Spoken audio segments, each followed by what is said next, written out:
Deputy commissioner Rajanpur کا district police officer کے ہمراہ مارکیٹوں رمضان بازاروں کا دورہ کیا۔ شہریوں میں کرونا بارے آگاہی کے ساتھ ساتھ ماسک بھی تقسیم کیے ہیں۔ شہریوں کو کرونا ایس او پیز پر عمل درآمد کروانے کی بھی ہدایت کی گئی۔ اس حوالے سے مزید احوال جانتے ہیں رانا عبد المجید کی اس رپورٹ میں۔ ڈپٹی کمشنر احمد نائک اور ڈسٹرکٹ پولیس آفیسر فیصل گلزار نے رمضان بازار کا دورہ کیا اور شہریوں میں ماسک تقسیم کیے۔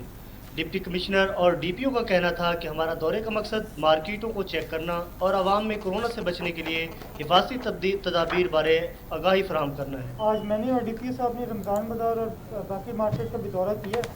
یہ دورہ دو حوالے سے تھا، ایک تو ہم نے کورونا ایس کو چیک بھی کرنا تھا اور اویئرنیس کمپین کے طور پر بھی، تاکہ لوگوں میں اویئرنیس اجاگر کی جائے اس موذی مرض کے خلاف۔ ایس او پیز کی دیکھنے جی کہ فالو ہو رہی ہیں کورونا ایس او پیز، جو حکومت نے کورونا ایس او پیز کا جو انسٹرکشنز جاری کی ہیں اس کی امپلیمنٹیشن ہم لوگ کوشش کر رہے ہیں کہ کروائی جائیں۔ 6 بجے دکانیں ہیں جو بند ہوتی ہیں، ماسک کے بغیر جو ہے وہ جو لوگ ماسک نہیں پہن رہے ان کے بھی جرمانے کیے جا رہے ہیں۔ کورونا وائرس موذی مرض ہے، حفاظتی تدابیر پر عمل کر کے ہی اپنی اور اپنے پیاروں کی زندگی کو محفوظ بنایا جا سکتا ہے۔